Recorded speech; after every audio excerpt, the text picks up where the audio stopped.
Hello, ye boring dreamers. You are standing before a house that seems to have forgotten the sky. Its walls bulge slightly, made of timber beams stuffed with wattle and daub, and its roof droops like a tired hat pulled low over its brow.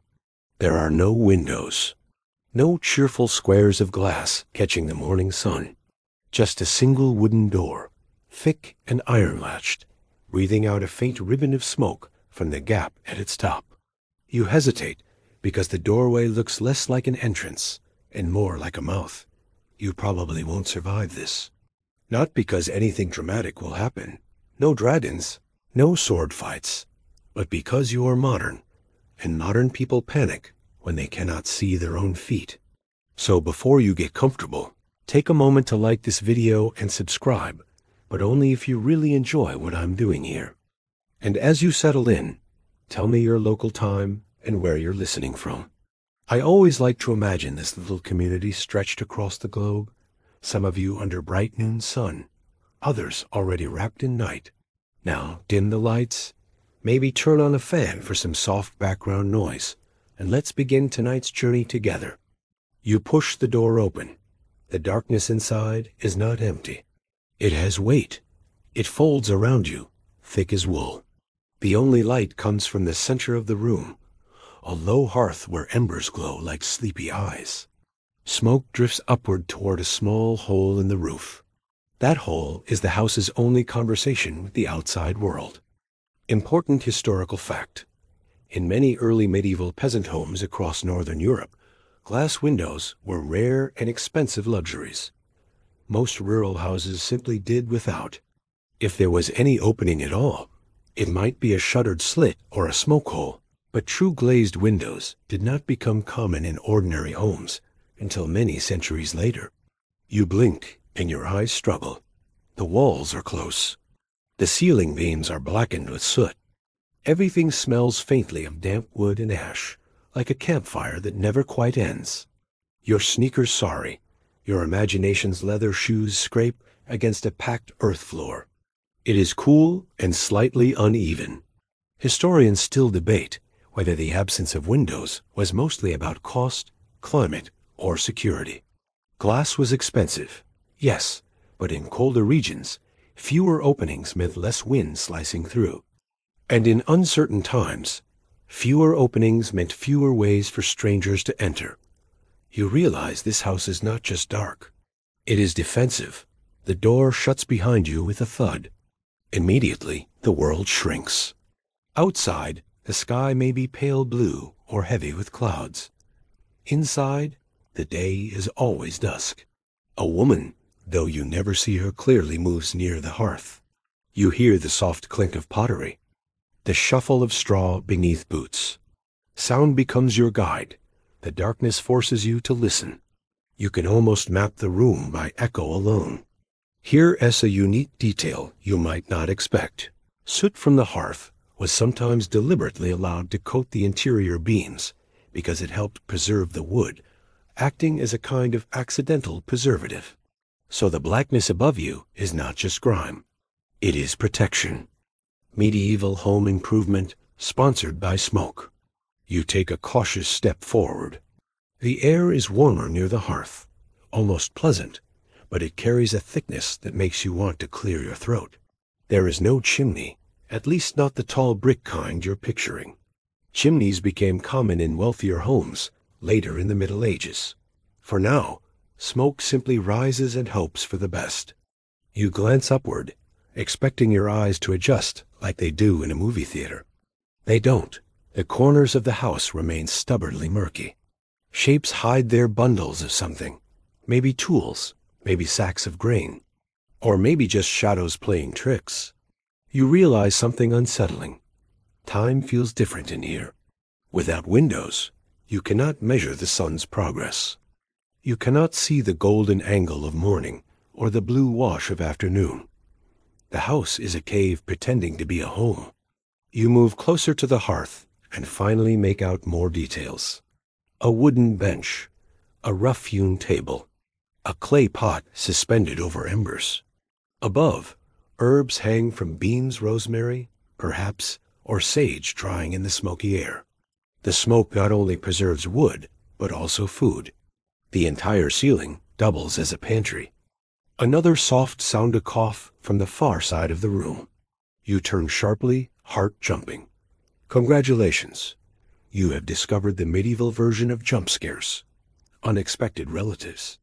A child shifts under a wool blanket on a straw mattress laid directly on the floor. There are no separate bedrooms. Privacy is a luxury for people with windows. You inhale deeply and immediately regret it. A scent is layered. Ash, damp earth, wool, something faintly animal. You realize the house is alive in a way your apartment is not. It breathes smoke. It sweats moisture. It hums with quiet movement. You extend your hands in front of you, fingertips brushing the wall. The texture is rough, slightly crumbly. Wattle and daub-woven sticks coated in a mixture of mud, straw, and sometimes even animal dung. Yes, dung.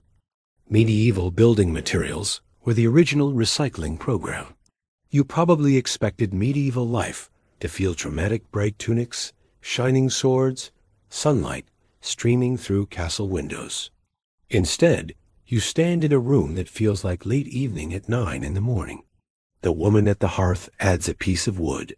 Sparks flutter upward like fireflies that forgot how to fly. The brief flare of light reveals more faces, just outlines, really.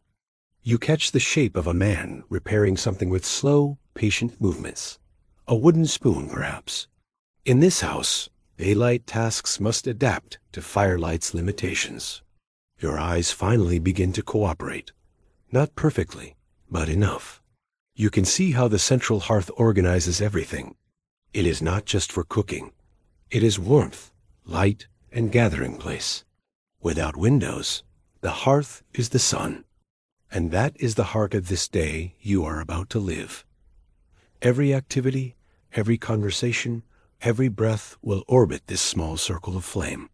You shuffle closer, accepting your fate as a temporary medieval resident. Outside, birds may be singing. Inside, the world is contained within 4 smoke-dark walls. You glance once at the door, a thin line of brightness outlining its edges. That sliver of light feels almost scandalous, like the outside world is showing off. But you stay, because you want to know how a whole day unfolds when the sky is irrelevant. And as the embers glow steadily, you begin to understand that this house does not miss the sun. It has learned to live without it. You wake before you mean to. There is no sunrise creeping across your ceiling, no stripe of gold sliding over your face. Instead, you open your eyes to the same dimness you fell asleep in, as though the night never bothered to leave. For a brief, confused moment, you wonder if you overslept or if it is still midnight. Then you hear it, the soft crackle of embers being stirred. Morning in this house is not announced by light. It is announced by fire. You shift on your bed of straw, which rustles like dry grass in a cautious wind. The mattress is little more than a sack stuffed with hay, and beneath it lies packed earth that holds the night's coolness. Your back protests slightly. Medieval chiropractic care consists mostly of hoping for the best. A hearth sits at the center of the room, still glowing faintly from the previous evening. One of the most important daily rituals in a medieval home without windows is preserving those embers overnight. Letting the fire die completely means starting from scratch in the morning, a slow, frustrating process involving flint, steel, and patience. So families often bank the fire, covering hot coals with ash to keep them smoldering until dawn. That is what you see now? Someone kneeling, blowing gently into a gray mound. A soft orange pulse answers. A small flame blossoms. Just like that, the sun rises indoors. Important historical fact. Before matches became widely available in the 19th century, producing fire was labor-intensive, so maintaining a continuous household flame was both practical and symbolic. Some communities even borrowed embers from neighbors if their own hearth went cold, turning fire into a shared village resource. The flame grows, licking at thin twigs. Shadows leap against the soot-black beams. The room seems to stretch slightly, as though the light has pushed the walls back a few inches. You sit up slowly, letting your eyes adjust once again. There is no dramatic shift from dark to bright. Instead, everything transitions from barely visible to moderately visible. Progress. Historians still debate whether people in windowless homes experienced significantly different sleep cycles compared to us. Without consistent exposure to morning light, circadian rhythms may have relied more heavily on routine, sound, and temperature changes. You suspect your body would eventually adapt. Humans are annoyingly flexible that way. The woman at the hearth adds thicker pieces of wood. The fire strengthens, and with it comes warmth that seeps into your stiff fingers. The air grows hazier, smoke curling lazily upward toward the roof hole. Not all of it escapes. Some of it lingers, forming a permanent indoor cloud that would absolutely fail modern air quality standards. You rub your eyes and glance around. The man you noticed yesterday, though yesterday feels theoretical here, rises from his pallet and stretches. He does not check a phone. He does not ask what time it is. Time here is measured in tasks waiting to be done. A small iron pot is placed over the fire. Water inside begins to whisper. Breakfast is simple, perhaps coarse bread softened with warm liquid, maybe a thin porridge of oats or barley. In many medieval peasant homes, breakfast was not a grand affair, but a practical one, designed to fuel hours of labor. Here is a marginal detail you might enjoy. In some regions, people drank weak ale in the morning instead of water, because fermentation made it safer than potentially contaminated wells. Yes, medieval breakfasts sometimes included beer. You feel oddly validated. The firelight flickers across hanging herbs above you. Their scent intensifies with heat, earthy, sharp, comforting. Smoke curls around them, preserving them slowly over weeks. The ceiling beams absorb more soot, deepening their charcoal color. Over years, this layering could make interiors almost glossy with blackness. You stand and take a cautious step toward the hearth. The warmth is immediate, like stepping close to a campfire on a chilly morning. You extend your hands, palms open. The skin tightens slightly from the heat. Without windows, there is no draft from outside to steal this warmth. The house feels sealed, cocooned. That is one advantage. In colder climates, fewer openings mean more retained heat.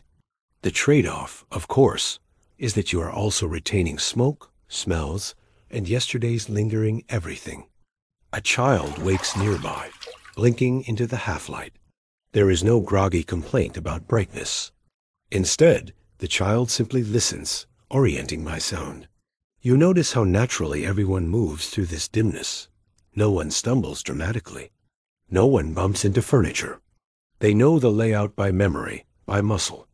You realize that sight is only one way to navigate space. Here, it is secondary. The porridge is served in wooden bowls. You sit on a low bench and cradle the warmth between your hands. Steam rises, briefly visible in the firelight, before dissolving into the smoky air. You take a careful sip. It is bland, but filling. Outside, you imagine the sun climbing higher. Birds flitting across fields. Dew evaporating from grass. None of it touches this room. Another log is added to the fire, and sparks rise again. For a split second, the flare illuminates the entire interior clearly, the texture of the daub walls, the uneven floor, the simple wooden tools stacked near the entrance. Then it fades back to steady flicker. You think about how different this feels from flipping a light switch. Modern illumination is instant, overwhelming, almost aggressive. This light breathes. It shifts. It demands patience. You glance toward the door. A thin blade of brightness cuts along its edge, slightly wider now. That is your only hint that the world outside has brightened. You chew thoughtfully and realize something subtle. Without windows, there is no distraction. No gaze drifting outward. No watching passers-by. The household turns inward, focused on itself. Conversations happen around the hearth, not across a yard. You swallow the last of your porridge and wipe the bowl clean with a piece of bread. Crumbs fall to the floor, where they will likely be swept up later or perhaps appreciated by unseen small creatures. Medieval vacuum cleaners are very small and have whiskers. The morning routine unfolds calmly. Wood is stacked, tools are gathered. Tasks are assigned without formal announcement. The fire continues to glow, the steady heart of the home. You feel the rhythm settling into you now. Wake, stoke the embers, eat, work. Outside light may exist, but inside, flame is king. And as you sit there, watching smoke curl upward in lazy spirals, you begin to understand, in a house without windows, morning is not something you see. It is something you build. You drift away from the hearth just far enough to feel the temperature drop, and immediately the house reminds you who is in charge. The walls loom close, thick and slightly uneven. Their surface is dull and matte in the firelight. Without windows breaking their shape, they feel continuous, like the inside of a wooden chest that has been shut for a very long time. You trail your fingers along the timber frame, feeling the ridges where hand-hewn beams meet packed panels of wattle and daub. Important historical fact: wattle and daub construction. Woven wooden strips plastered with a mixture of clay, sand, straw, and often animal dung was one of the most common building techniques in medieval Europe for ordinary homes. It was inexpensive, relied on local materials, and provided decent insulation when properly maintained. You press lightly against the wall. It does not feel fragile. It feels solid, thick, determined. These walls are not decorative. They are defensive layers against wind, cold, and curiosity. Historians still debate whether medieval interiors were consistently as dark as we imagine, or whether certain homes included small shuttered openings covered with oiled cloth or parchment to admit limited light.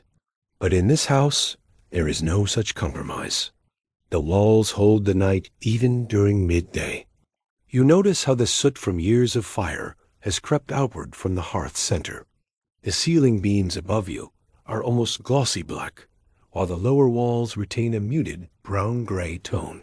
Smoke has painted the home slowly, layer by layer, like an artist obsessed with one color. Here's a marginal detail you might not expect. Soot accumulation could actually help repel insects and preserve wooden beams from certain types of rot. So while the house smells faintly like an eternal campfire, that smoky coating doubles as medieval pest control. Not exactly citrus-scented, but effective. You tilt your head upward, studying the low roof. There is no plaster ceiling hiding the structure. The beams are exposed, thick, and slightly bowed with age.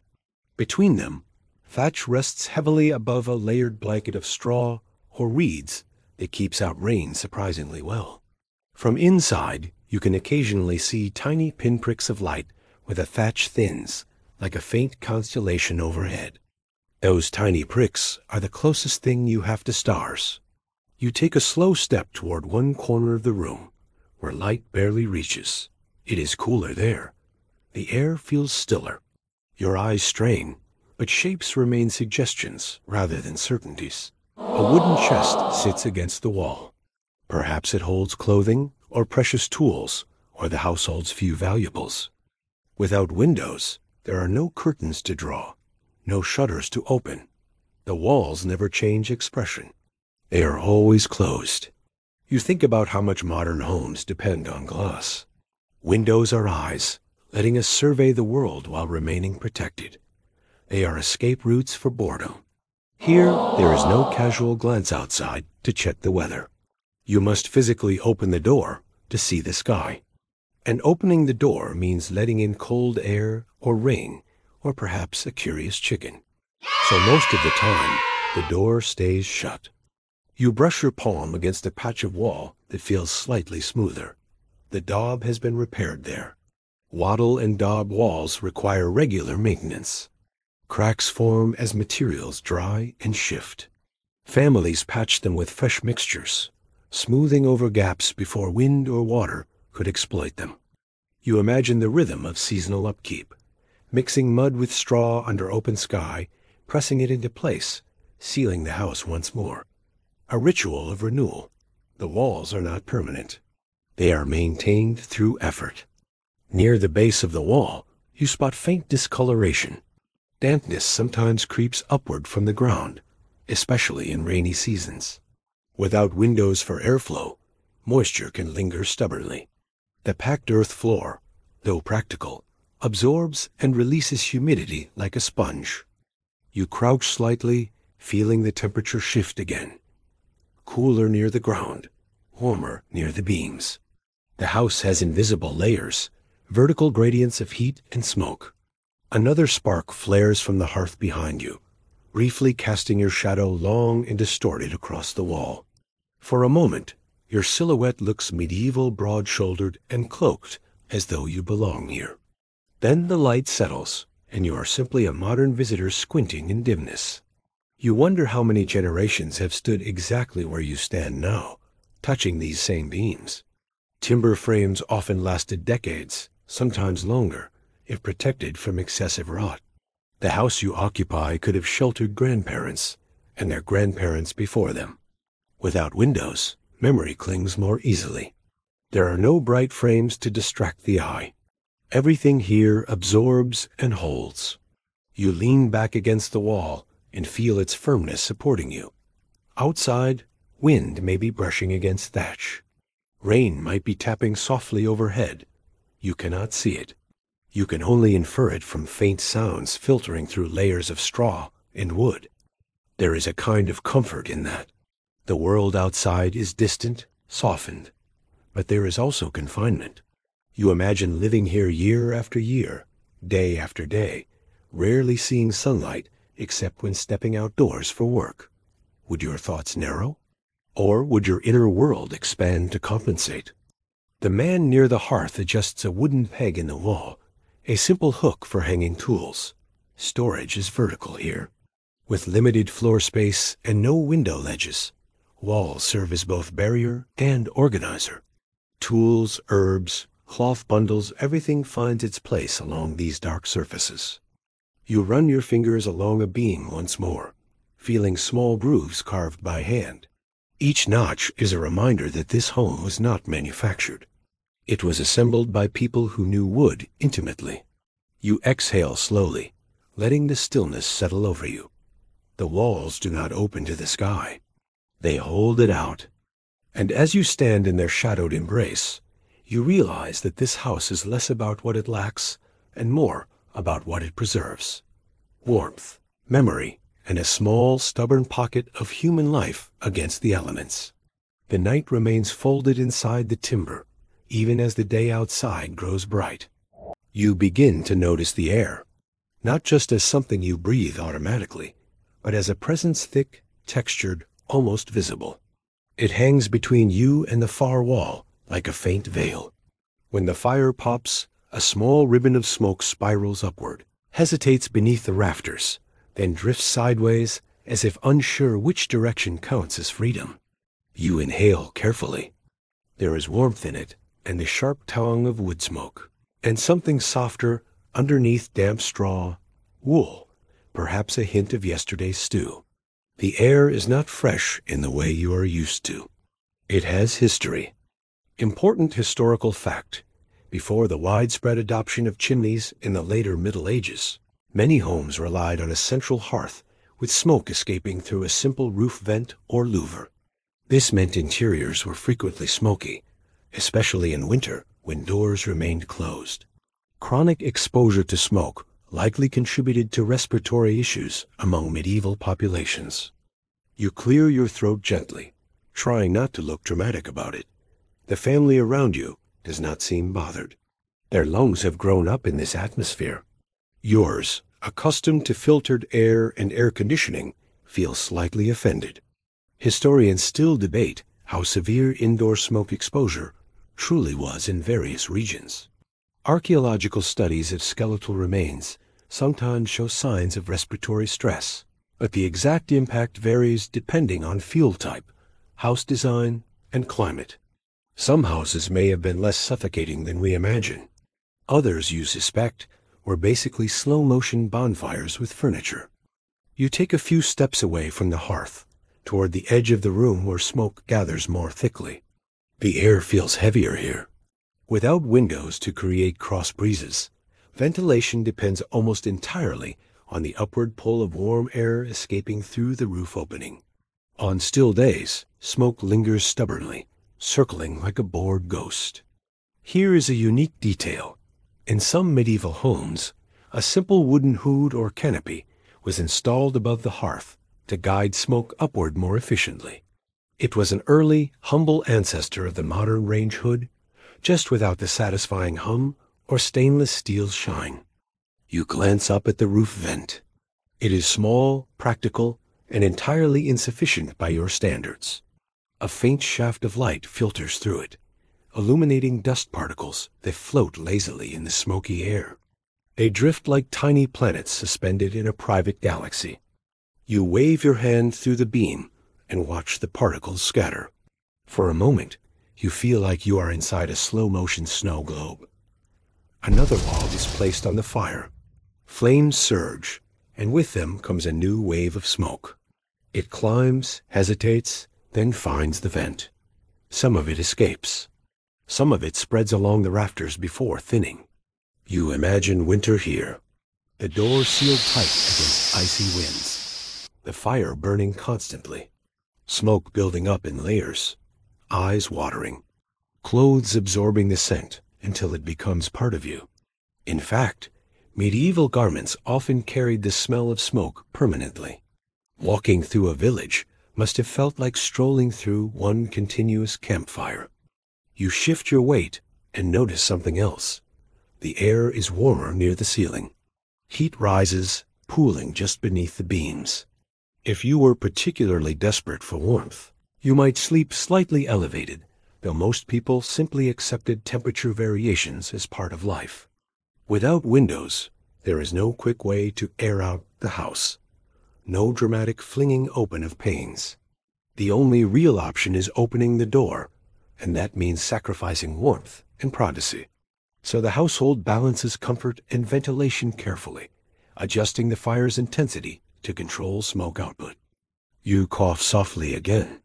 A child nearby mimics you, then giggles. You suspect they find your delicate modern lungs amusing. A man moves toward the door and cracks it open briefly. A thin blade of daylight slices into the room, cutting through smoke like a spotlight. Fresh air rushes in, cool and sharp. The smoke shifts instantly, swirling toward the opening in visible currents. For a few seconds, you feel the house exhale. Then the door closes and the air settles once more. You realize how dependent you are on invisible systems' HVAC units humming quietly, purifiers filtering microscopic particles. Here, ventilation is manual, physical, deliberate. It requires someone to stand up and open a door. Another marginal detail slips into your awareness. Certain types of wood produce more smoke than others. Hardwoods like oak burn longer and cleaner than softer woods. Fuel choice matters. In regions where only damp or resin-heavy wood was available, interiors likely grew smokier. So geography shapes breath itself. You step closer to the hearth again, accepting the trade-off between warmth and haze. The fire's glow paints everything amber, softening edges. In this light, imperfections disappear. The rough walls seem gentler. Faces appear warmer. Perhaps that is one hidden benefit of smoky interiors. They blur reality just enough to make it forgiving. You sit on the low bench and close your eyes briefly, listening to the crackle. When you open them, the smoke appears less intrusive. Your senses are already adapting. Humans adjust quickly, even to air you can almost chew. You tilt your head, watching another curl of smoke rise. It moves slowly, gracefully, like ink dispersing in water. For all its inconvenience, it is strangely beautiful. Outside, The wind may be carrying scents of grass or rain. Inside, the air carries the story of every meal cooked, every log burned, every winter endured. You breathe in once more calmly now. The house does not separate you from the elements completely. It filters them imperfectly. The air is proof that the outside world is always pressing inward, even without windows. And as you sit there, wrapped in warmth and haze, you begin to understand that breathing here is not just a reflex. It is participation. You begin to understand that in this house, work does not wait for brightness. There is no moment when sunlight floods the room and announces, "Now we begin." Instead, the fire hums steadily, and tasks unfold around it like quiet planets orbiting a smoky sun. The man settles on a low stool near the hearth, a small block of wood in his hands. With a knife, he begins carving careful shavings, each curl dropping to the floor in pale spirals. You watch the blade flash briefly in the firelight, then disappear into shadow, then flash again. It is almost hypnotic. Without windows, the quality of light never sharpens. Details remain soft-edged, so movements are deliberate, economical. You cannot rush fine work in dimness. Your fingers become your second pair of eyes. Important historical fact. In many medieval peasant households, domestic production filled the majority of indoor hours spinning wool into thread, mending garments, carving tools, repairing harnesses. Homes were not just shelters. They were workshops. You shift your attention to the woman near the hearth. She draws raw wool from a basket and begins to spin it using a simple drop spindle. The spindle twirls, catching the firelight as it descends, twisting fibers into thread with quiet patience. There is no spinning wheel here. Those become more common in Europe later in the Middle Ages. For now, spinning is slow, rhythmic, almost meditative.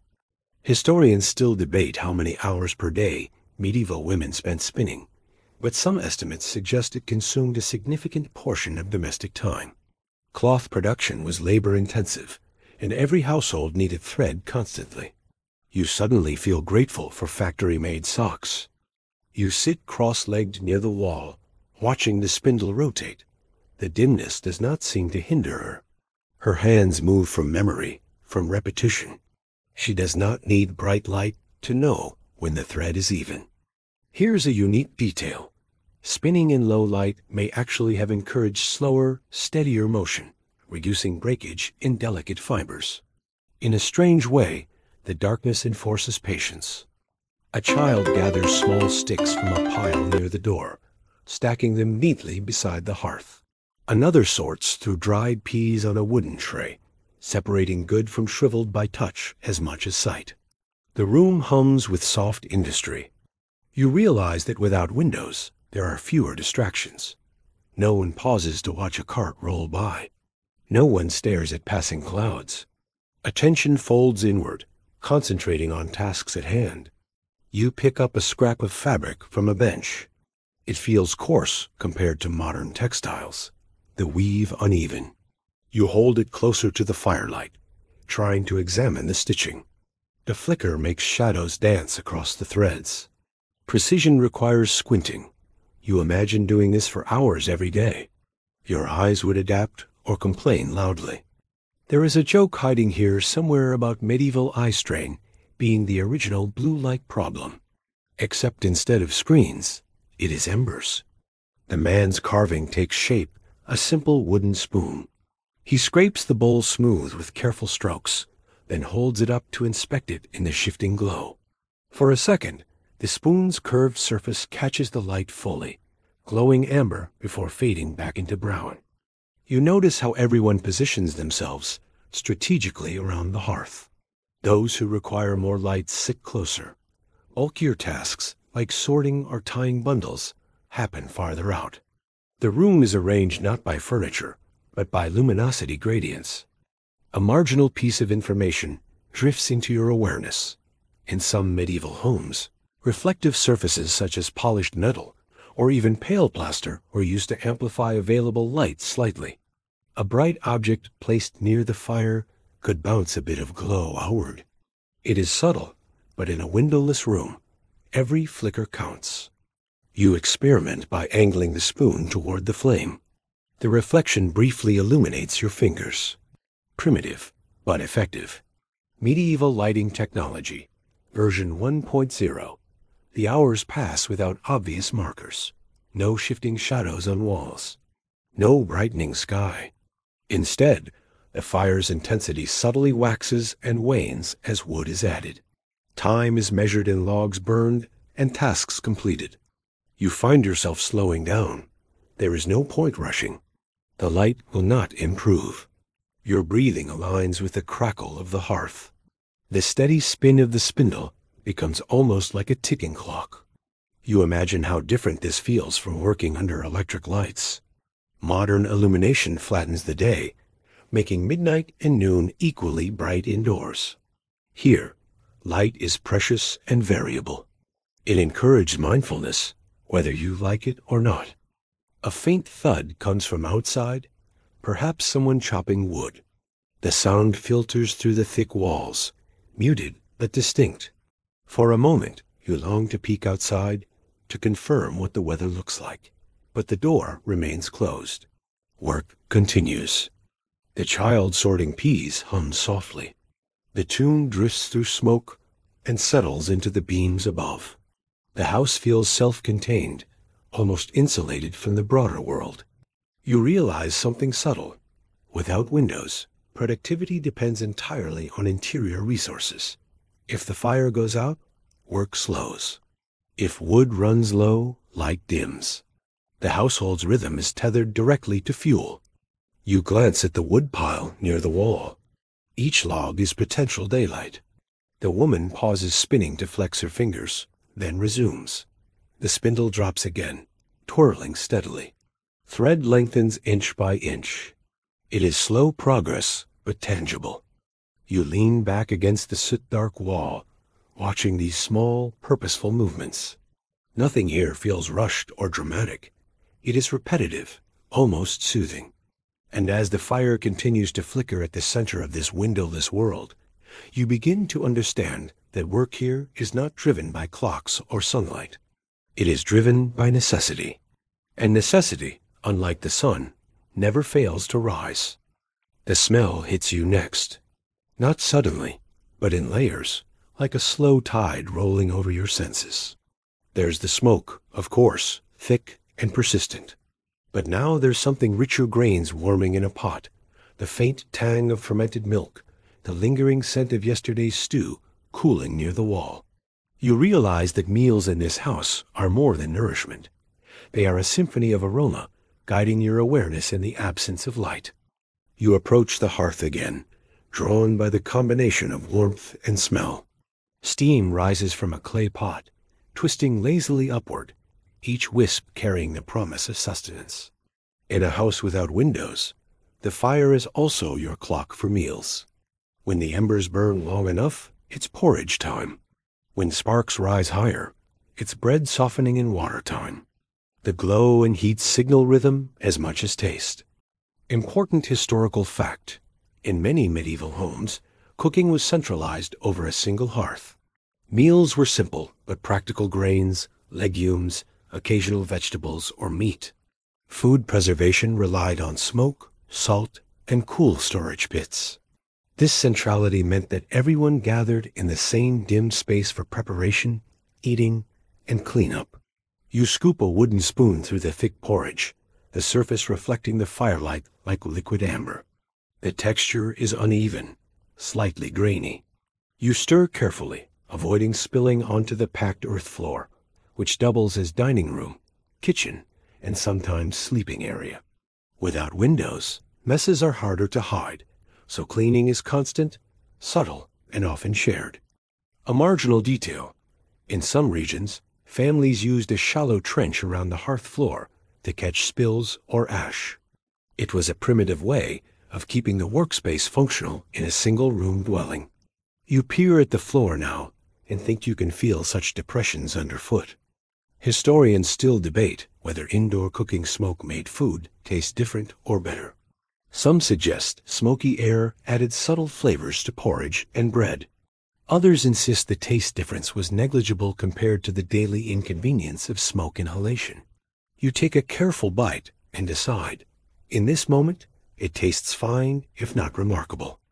A child reaches over to add dried herbs to a small stew bowl, releasing a burst of fragrant scent. The smell mingles with smoke and earth, forming a complex indoor aroma that marks the day more vividly than sunlight ever could. You realize the house communicates time through scent, heat, and subtle visual cues rather than obvious light cycles. The woman at the hearth stirs, then ladles the porridge into wooden bowls. Each movement is precise, economy in motion. The dim firelight accentuates the curves of her hands and the steam rising in thin curtains. In some ways, she is the conductor of this smoky orchestra. You take a bowl and settle on the bench beside the hearth. The warmth of the wood beneath you and the bowl in your hands feels grounding. You dip in your spoon again, the mixture earthy, filling, and comforting. Eating in low light changes perception. Flavors seem heightened. Even bland grains have subtle character. You glance at the tools stacked near the walls. Knives, wooden spoons, and small pottery vessels. Everything is within reach of the hearth. Because in a windowless house, practicality outweighs decoration. Storage is as much about accessibility as about protection. Another subtle observation. The lack of sunlight alters the perceived color of food. Vegetables, grains, and meat lose brightness. Everything shifts toward a muted palette. Yet somehow, the firelight compensates, painting everything with a warm, amber tone. Breakfast feels richer for it, even when nutrition is humble. You swallow another spoonful and notice that eating is quieter here. No clinking of silverware, no background music, no phone notifications. The house dictates the pace. You chew slowly, drink from a clay cup of weak ale or water, and feel the internal rhythm of the household sync with yours. The fire crackles, sparks rise, then settle. Shadows dance gently across the walls. Meals, like work, are woven into the life of the room itself, measured not by the clock or the sun, but by the hearth. You realize that in a windowless house, taste, smell, warmth, and sound are heightened senses. They compensate for what light cannot provide. Eating becomes a meditation in practicality and presence. And as you lean back, savoring the final warmth of your bowl, you understand that in this dim, smoky space, the act of consuming food is also the act of inhabiting time. A soft shuffle draws your attention. The animals have begun their morning routine. In a house without windows, livestock are not relegated to separate barns. They often share the space, especially in colder months. You hear a low grunt, the scrape of hooves on packed earth, and the subtle rustle of straw shifting under weight. The smells intensify. Hay, animal warmth, a faint tang of manure mingling with smoke. You inhale cautiously, quickly learning that in medieval homes, coexistence with livestock was both necessity and art. Important historical fact. Keeping animals indoors, particularly pigs or chickens, was common in northern European peasant homes. Animals provided warmth, protection from predators, and immediate access to food products like milk and eggs. Hygiene standards, by modern metrics, were rudimentary, but practical survival dictated proximity. You take a slow step closer to a corner where a piglet roots through straw, its small snout moving with surprising dexterity. You realize it is not simply tolerated, it has a purpose. Its body heat radiates, subtly warming the floor beneath it. The adults moving around the hearth are accustomed to this, and you begin to notice the choreography required, avoiding sudden movements, placing meals and tools so no one steps on a hoof or tail. Historians still debate whether the risks of disease from indoor animals outweighed the benefits of warmth and food production. Evidence exists on both sides. Skeletal remains suggest some exposure to zoonotic infections, yet households thrived for generations. You feel your own modern paranoia softening as you watch the rhythm unfold. A hen clucks quietly, pecking at stray grain. Its feathers brush against your sleeve as you reach to shift a piece of cloth. You remind yourself to move carefully. Every gesture counts in this small shared space. The animals are not pets. They are members of the household economy. Here's a unique detail. In some regions, households would allocate specific corners or raised platforms for animals to sleep on, minimizing mess while maximizing warmth transfer to humans. Straw was rotated and layered carefully to create clean sleeping spaces even beneath livestock. You crouch briefly to examine the ground. Bits of grain, wood shavings, and straw are scattered in patterns that suggest habitual paths. You realize that everyone and everything has a routine etched into the floor itself, and deviating from it risks minor chaos. Your modern sense of tidiness begins to clash gently with practical medieval logic. The hearth crackles behind you, throwing warm amber light across the animals' coats. You notice the subtle interaction of firelight and shadow, how a piglet's back gleams briefly, how the hen's feathers seem darker in the corners. The animals, like the family, are actors in this ambient theater of dim light and smoke. You hear the soft creak of a wooden stirrup or bucket handle another chore underway. Perhaps the man is collecting eggs while the woman spins wool. Each movement is deliberate, calculated, but low stress. Noise is minimized. In a space without windows, echoes travel. Sharp or sudden sounds would make the room feel smaller. A piglet nudges your foot. You smile involuntarily, realizing that living alongside animals demands patience and attentiveness. Their presence fills the room in ways light cannot. They provide warmth, companionship, and subtle guidance. Their movements create rhythm, almost like an additional heartbeat in the room. You step back slightly, adjusting your balance. Your senses are now attuned to layers of life: smoke, warmth, straw, wool, human conversation, and animal movement. Each layer occupies its own space without crowding the others, just as they have for centuries. Another small observation. In winter, families would sometimes tether animals indoors on slightly elevated platforms. This prevented bedding from becoming saturated and allowed urine and waste to drain into small trenches, subtly managing hygiene in otherwise challenging conditions. The ingenuity feels familiar, almost comforting in its practicality. You sit near the hearth again, watching the animals settle. Their breathing merges with the crackling fire and the soft shuffle of human hands at work. It forms a low, constant rhythm. You realize the house has a pulse that no sunlight could match. And in this windowless, smoke-scented, animal-filled space, you finally grasp that domestic life in the Middle Ages is a balancing act. Warmth, food, movement, and survival entwined in a single room, each element dependent on the others. You lean back, allowing the smell of hay and smoke to sink in, feeling strangely at home in the chaos of cohabitation. You shift slightly on the straw-covered floor and suddenly become hyper-aware of personal space, or rather, the lack of it. In this one-room, windowless house, privacy is a concept stretched thin. Beds, benches, tools, and animals share the same ground. Your body feels every inch of proximity: the warmth of a sibling, the stretch of a blanket under someone else, the occasional nudge from a piglet or hen. Boundaries here are negotiated constantly, often silently, through habit and courtesy. Important historical fact: medieval peasants typically lived in single-room dwellings where entire families and sometimes their livestock shared space. Partitions were rare. Sleeping arrangements were communal, designed for warmth and efficiency rather than privacy. Personal boundaries were learned early, mostly by observation and gentle social pressure. You notice a small wooden partition propped against the wall. It is just a plank, leaning carefully to create a sense of separation for a mother and child.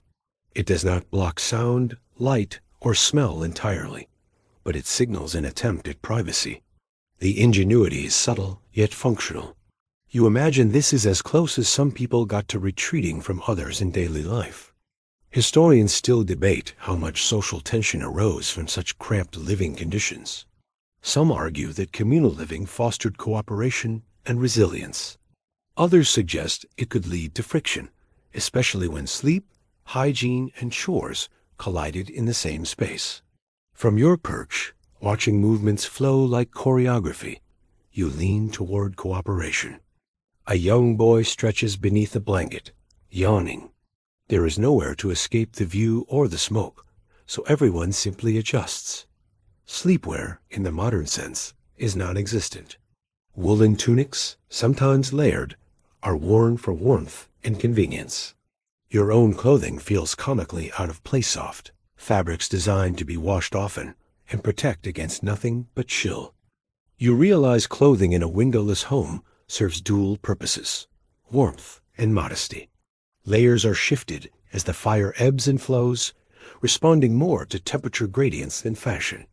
A thin layer is comfortable near the hearth. Multiple layers are essential when moving to cooler quarters. A marginal detail appears in your thoughts. Some families would rotate sleeping positions during winter, moving children closer to adults, or swapping sides of the bed to balance heat and airflow. In the absence of partitions or windows, thermal management became a practical family skill. You try to walk through the room without bumping into anyone. It is surprisingly challenging. Every piece of furniture, every bundle of straw, every sleeping body occupies a trajectory. You learn quickly to step carefully, anticipate shifts, and sometimes simply wait for movement to clear. Silence here is more than politeness. It is safety. The fire flickers, casting long shadows over bodies and beams. Your shadow merges with the others, an indistinct form on the wall. You sense that in this environment, identity blurs slightly. You are part of a living, breathing room. Privacy is shared, surrendered, and negotiated continuously. Here is a curious observation. In some windowless homes, household members slept fully clothed, including layers of wool or linen, both for warmth and to allow for rapid response to household emergencies, a sudden fire or a distressed animal. Sleep was functional, not decorative. You lean back against the wall, feeling a human shoulder brush yours. No one comments, no one apologizes. It is simply the unspoken etiquette of a crowded life. You begin to notice that these minor negotiations, repeated daily, teach patience, awareness, and cooperation. Modern personal space rules feel almost fragile in comparison.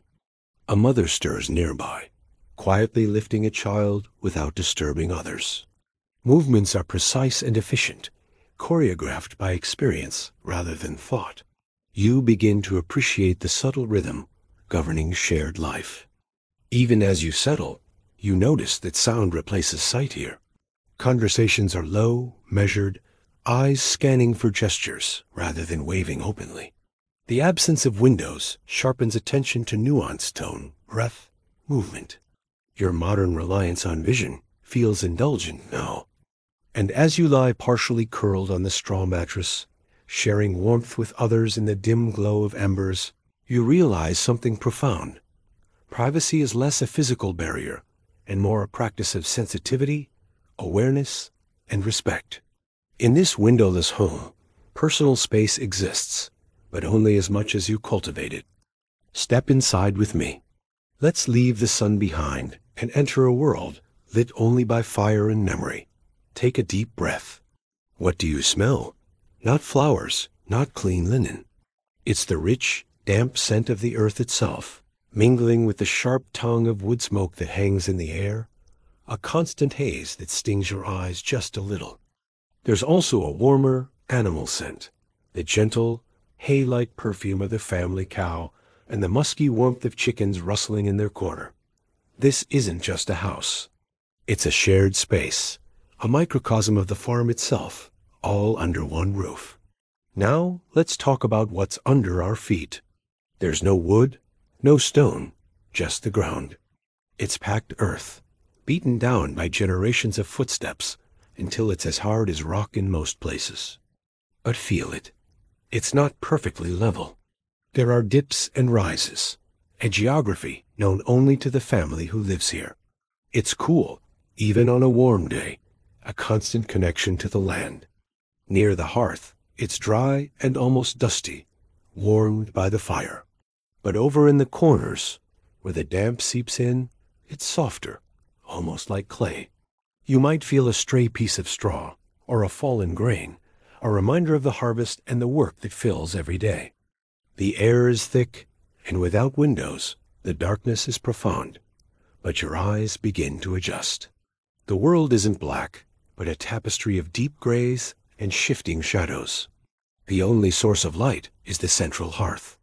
A small, carefully tended fire doesn't just provide warmth. It's the home's pulsating heart. Watch how its light dances.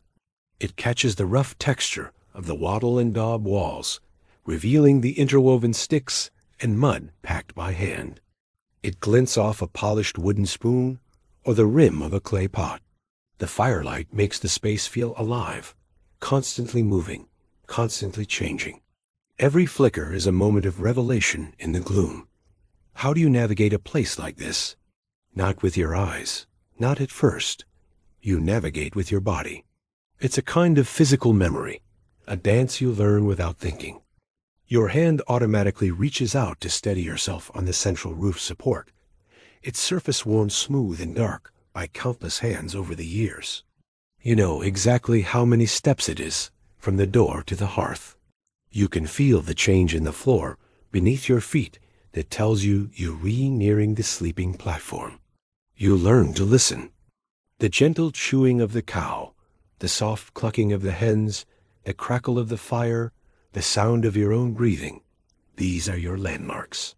This space is mapped not on paper, but in the muscle and memory of those who call it home. Reach out and touch the walls. They aren't smooth. They are a landscape of bumps and hollows, a testament to their construction. You can feel the weave of the hazel branches, the wattle, beneath the daub, a mixture of clay, dung, and straw. It's cool and slightly damp to the touch. In some places, the daub has crumbled away, and you can feel the rough bark of the wooden framework. It's a very organic, living structure. It breathes with the seasons, swelling with the winter damp and drying in the summer heat. The smoke from the fire has blackened the upper reaches, creating a dark, almost sticky coating of soot. It's a preservation layer, in a way, protecting the wood from insects. Life in this small space is communal and rhythmic. There is no privacy as we know it. The family sleeps together on a raised platform, probably sharing a single straw-filled mattress or simply piling together for warmth. The day is governed by the sun, even if you can't see it. The sounds from outside, the first bird song, the lowing of cattle in the fields, tell you when it's time to rise. The work of the day spills in and out of the doorway.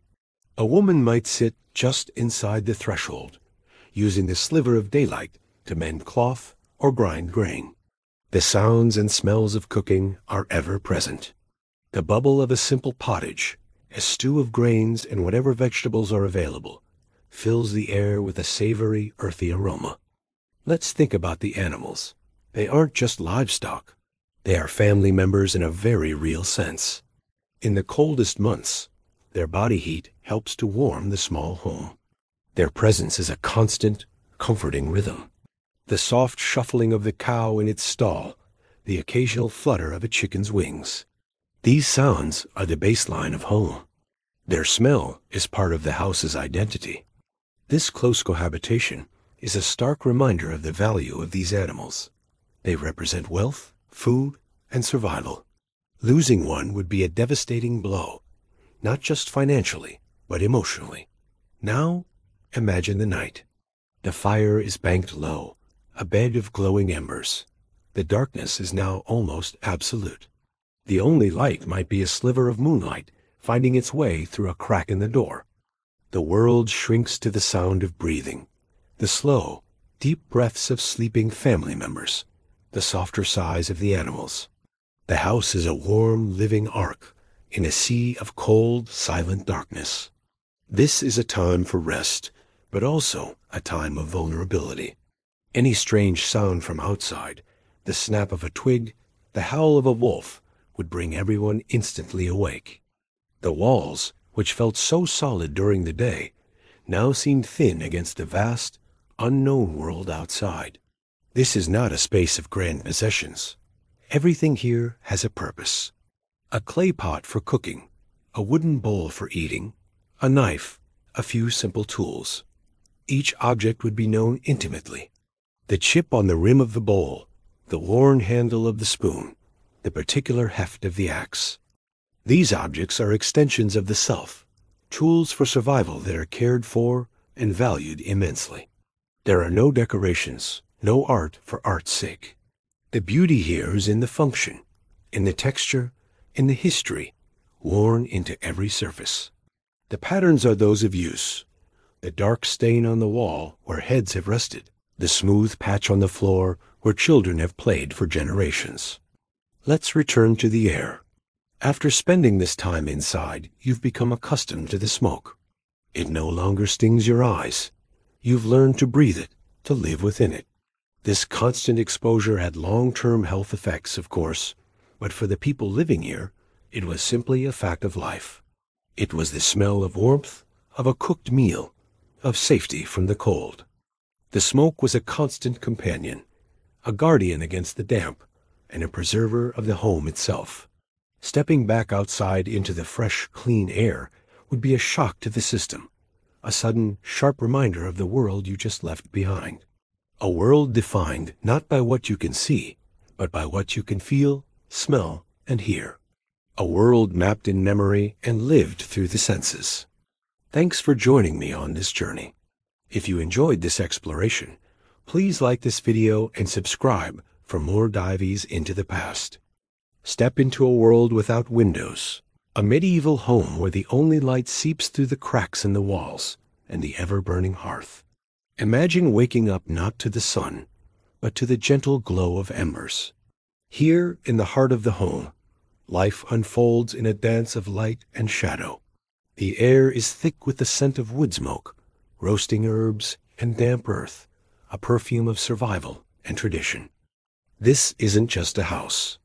It's a sanctuary, a fortress against the wild, unpredictable world outside. In an age ruled by superstition, every shadow holds a story, every creak of the floorboards a whisper from the past. The darkness isn't empty. It's a living presence, watchful and familiar. It's a canvas for the imagination, where folktales and legends feel not just possible, but present. The hearth is more than just a source of heat and a place to cook. It's the spiritual center of the home. Families would gather around its flickering flames, sharing meals, mending tools, and telling stories that have been passed down for generations. The fire was a guardian, warding off the chill of the night and the fears that came with it. Its light sculpted the faces of loved ones, casting them in soft, warm tones, creating intimate portraits of medieval life. In this enclosed world, every object has a purpose and a story.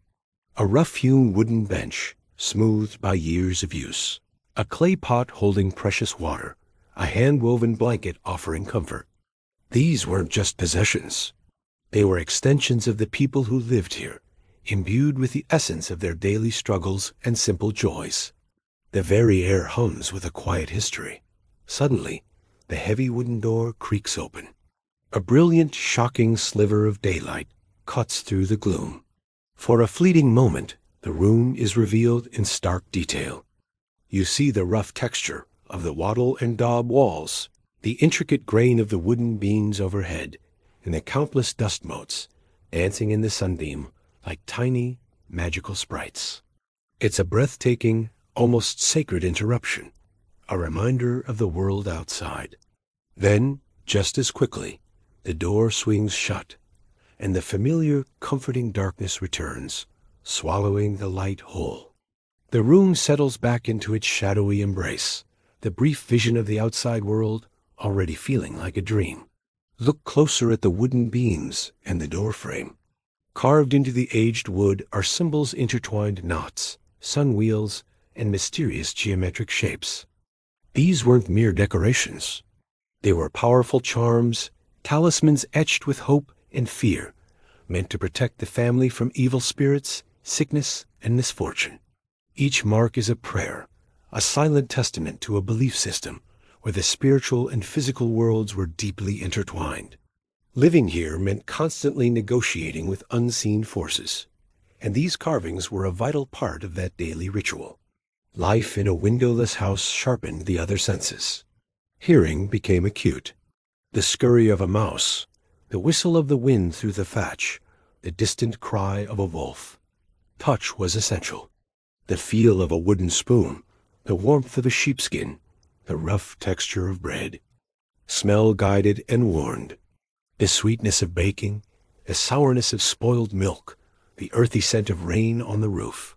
This was a truly sensory existence, rich and immediate in a way we can barely comprehend today.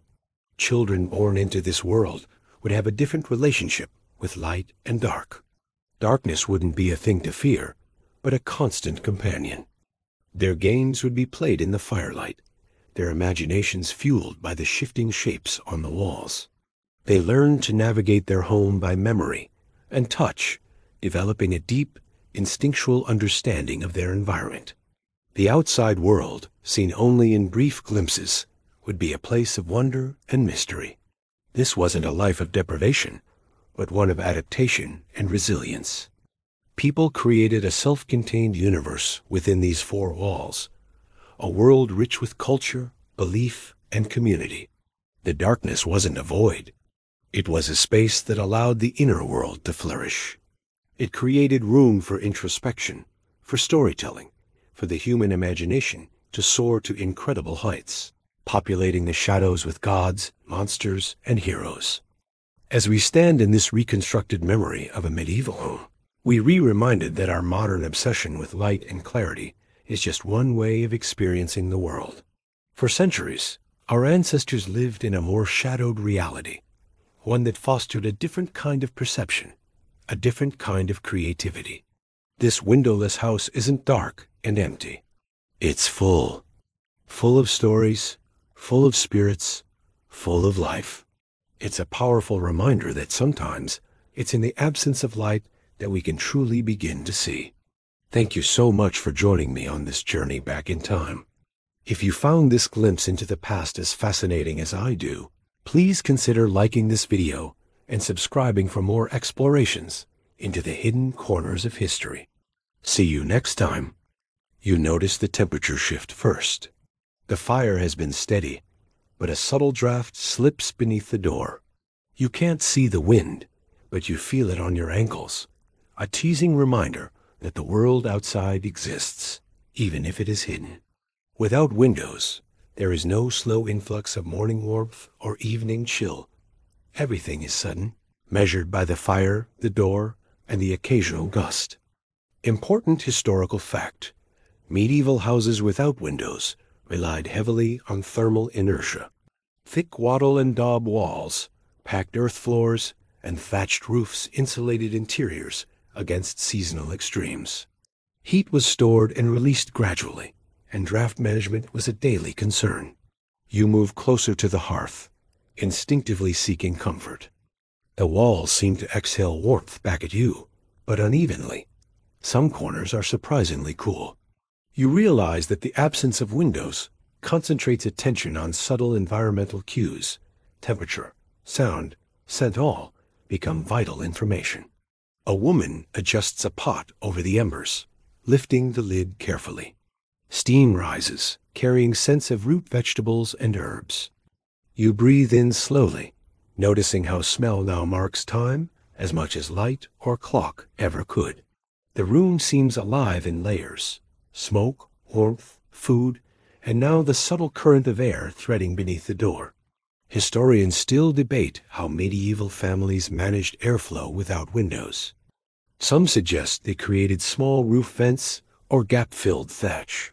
Others argue they relied purely on door movement and hearth convection. Either way, indoor climate control was a skill, learned from observation and practice.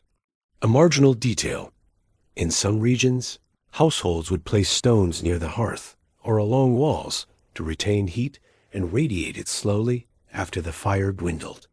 This rudimentary thermal mass could extend warmth for hours, a medieval version of underfloor heating. You reach out to touch one warm, slightly rough, holding both history and comfort. The child in the corner yawns, stretching long and thin. They are not yet restless, but the lack of visual distraction, no windows to watch clouds or passing villagers, means energy is channeled elsewhere. Small tasks, quiet games, or simply listening. The environment shapes focus in ways you don't fully control. You notice how sound travels differently here. Every footstep echoes softly against walls and ceiling beams. Even whispers carry. You find yourself speaking less, adjusting volume instinctively. The room's acoustics create their own subtle rhythm. Another observation. In windowless medieval homes, certain tasks were scheduled according to sound cues.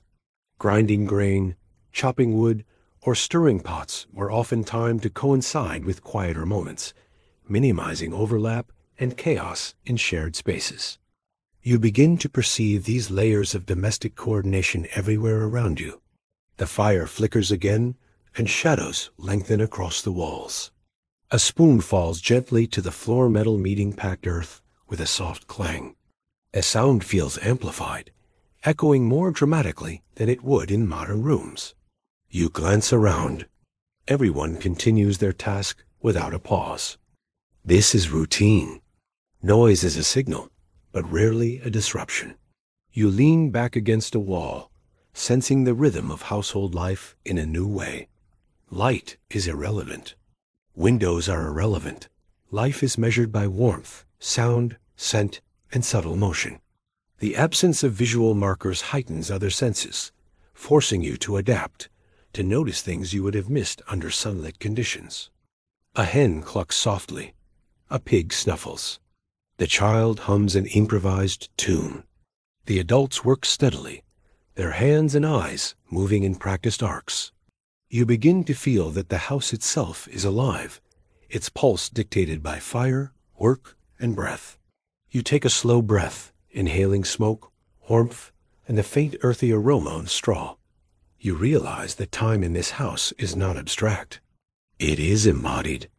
You feel the passing of hours not by the sun, but by sensory gradients, heat rising, shadows dancing, aromas shifting. And as you sit quietly, attuned to every subtle signal, you recognize the strange elegance of life here. It is intimate, rhythmic, and entirely bound to the physical realities of a home without windows. By what you assume is afternoon, though the room still insists on eternal dusk, you begin to feel the weight of the air again. Not just the smoke, which has become a familiar companion, but the closeness, the way breath lingers, the way warmth refuses to disperse fully.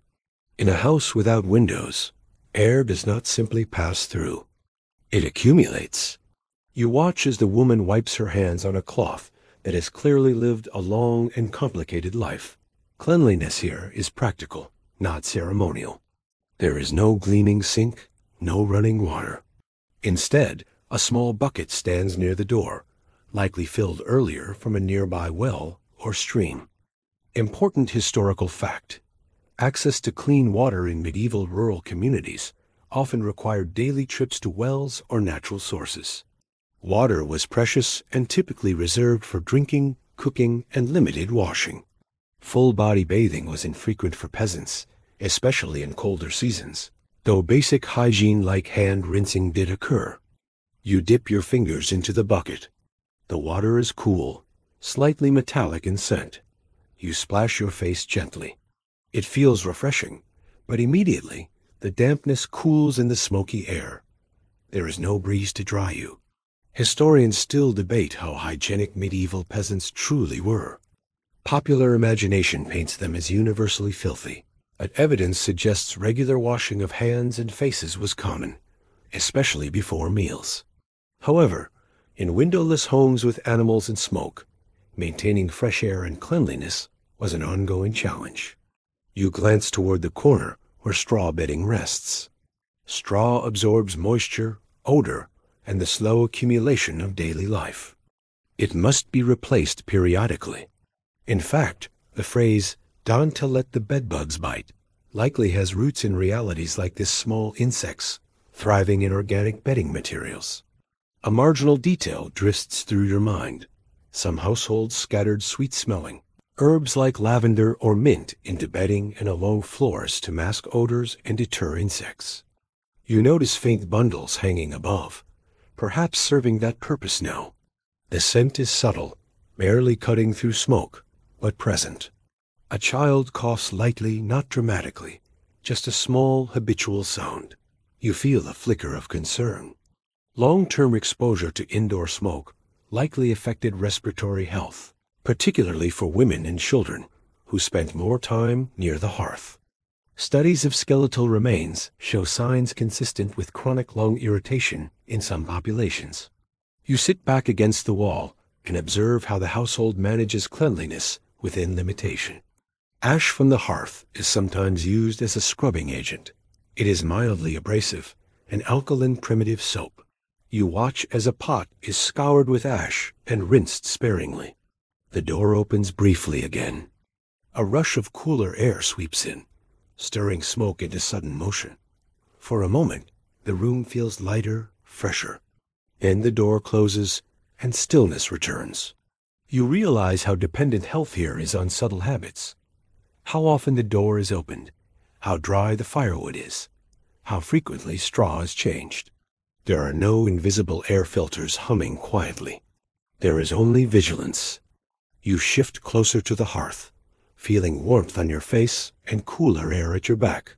Temperature gradients shape your posture constantly. You turn slightly to balance comfort, like a slow rotisserie of survival. Another small observation. Clothing absorbs odors quickly in this environment. Wool, though durable and insulating, holds smoke and sweat. Washing garments required significant water and labor, so clothing was aired outdoors whenever possible. Inside, without windows, airing is nearly impossible. You glance at your own sleeves, imagining them steeped in weeks of hearth smoke. A medieval cologne, if you will, eau de campfire. Despite the closeness, despite the haze, the household moves calmly. No one appears overwhelmed. Adaptation has smoothed rough edges. The body learns to tolerate what it must. You inhale deeply again, testing yourself. The air feels less oppressive than it did this morning. Your senses have recalibrated. What once seemed suffocating now feels normal. You wonder whether that adaptation is resilience or resignation. The fire settles lower as afternoon tasks wind down. Embers glow more than flames leap. Shadows soften further, blending walls and ceiling into a single smoky canopy. You watch as the woman shakes out a cloth near the door before hanging it back on a peg. Even small gestures matter. Dust displaced, air stirred briefly. In this windowless home, health is not guaranteed by architecture. It is maintained through small, repetitive acts of care. You fold your hands and sit quietly, listening to breath, to low conversation, to the faint rustle of straw. The house smells of smoke, herbs, earth, and effort. It is not pristine. It is not fresh. But it is alive. And as you sit in that dense, warm air, you begin to understand that survival here depends less on perfection and more on persistence, on tending fire, tending bedding, tending bodies. The child grows restless first. You notice it in the way small fingers tap against the packed earth, in the subtle shift from focused sorting to idle tracing of shapes in the dust. In a house without windows, there is no horizon to stare at, no clouds to count, no passing strangers to narrate. So imagination must turn inward. You watch as the child drags a stick lightly across the floor, sketching uneven circles in the thin layer of ash and dirt. The firelight flickers across the drawing, making it seem animated. A crude animal takes shape: 4 legs, a tail, a head too large for its body. It could be a pig, or perhaps a dragon, if you are feeling generous.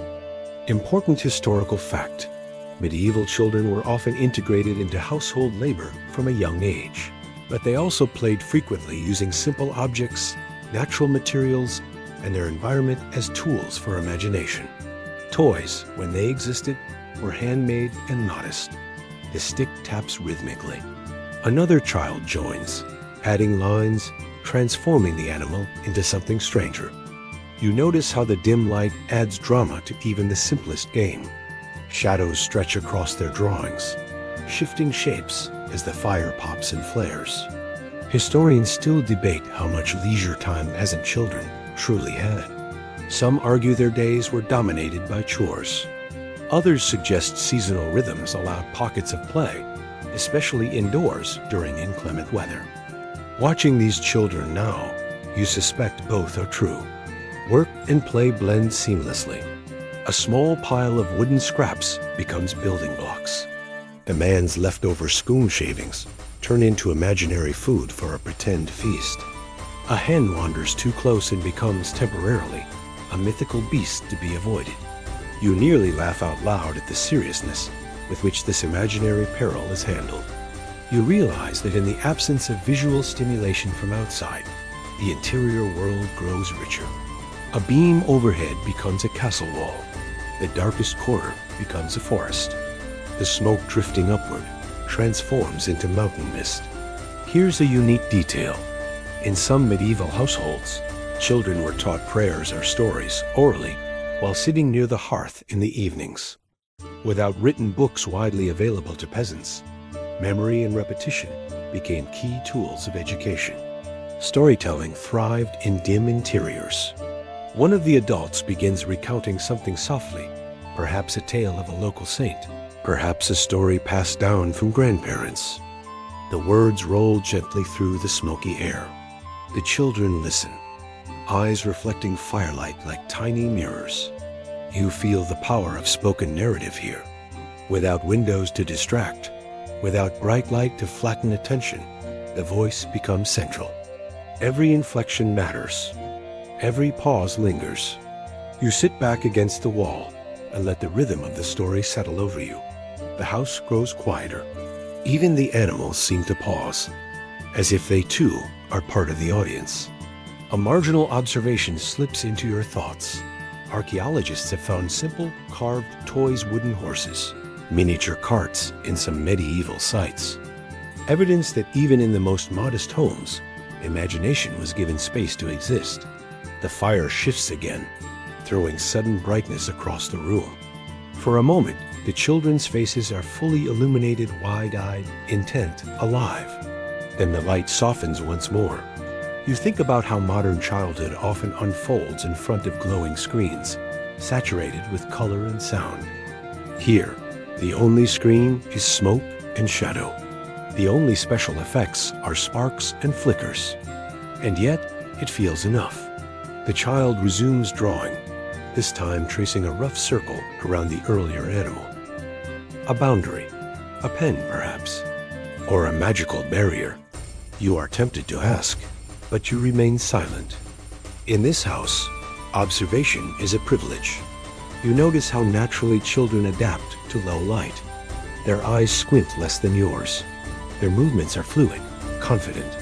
They know every uneven patch of floor. The story ends softly. The adult's voice fades. A brief silence follows a pause that feels sacred. Then the room exhales. Movement resumes. The hen clucks. The piglet snorts. You lean forward, watching the child brush away the ash, drawing with a sweep of the hand. The animal vanishes instantly. The floor returns to blank earth. In a house without windows, play leaves few permanent marks. It exists fully in the moment. And as you sit there, watching imagination rise and dissolve like smoke, you understand that even in dimness, perhaps especially in dimness, creativity finds its own light. At some point, though, you could not say exactly when the quality of the firelight shifts. Not brighter, not dimmer, just lower. The flames no longer leap eagerly. They settle into a steady, thoughtful glow. If you did not know better, you would assume evening has arrived. But in this house, Evening does not look very different from midday. It simply feels different. You sense it in the slowing of movement. The carving knife is set aside. The spindle rests. The animals settle more fully into their straw. Activity does not stop abruptly. It tapers, like a song winding toward its final notes. Important historical fact: before artificial lighting beyond candles and hearths became common, most medieval households followed a pattern of activity closely tied to available light and fuel. Even in homes without windows, conserving firewood after dark was essential, so evenings often involved quieter, less visually demanding tasks. You watch as a small tallow candle is brought out thin, slightly uneven, with a faint scent that is not entirely pleasant. Tallow candles were made from animal fat and produced more smoke and odor than beeswax candles, which were typically reserved for churches or the wealthy. The candle is lit carefully from the hearth. Its flame is modest, humble, but it adds another point of light to the room, doubling shadows and softening faces further. Historians still debate how segmented medieval sleep truly was, whether people commonly practiced first sleep and second sleep, waking for a period in the middle of the night before returning to rest. In a house without windows, where darkness is constant and light limited, such rhythms may have felt natural rather than unusual. You shift your position closer to the wall, feeling the warmth slowly ebb from the air as fewer logs are added to the fire. The house exhales heat gradually, like a living creature growing tired. A pod is moved away from the center of the embers to prevent burning. The last bits of food are eaten quietly. Bowls are wiped clean with scraps of bread. Nothing is wasted. The door remains closed now. There is no reason to open it. Outside light, if it still exists, no longer matters. A marginal detail flickers into your thoughts. In some medieval communities, curfew bells rang from church towers at sunset, signaling households to bank their fires and secure their doors. The word curfew itself comes from the French couvre-feu, cover the fire. Fire was both comfort and risk. You imagine that distant bell now, though you cannot hear it. Perhaps in a nearby village, a faint toll marks the hour. Inside this house, the signal is simpler. The decision not to add another log. The embers glow deeper red. Shadows stretch longer across beams and walls, merging until corners become indistinguishable from ceiling. You lie back on the straw mattress, hands folded over your chest, staring upward. The roof hole shows only darkness, now no faint daylight, no drifting brightness. Just blackness punctured occasionally by a stray spark rising from below.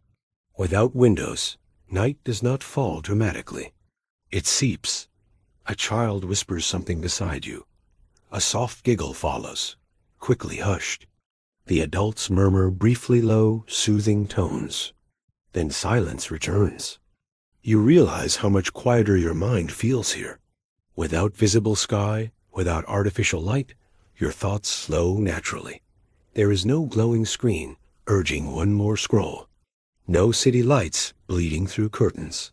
Just darkness, honest and complete. The candle flickers, its small flame bending as someone passes nearby. Eventually, it is pinched out to save precious fuel. Only embers remain.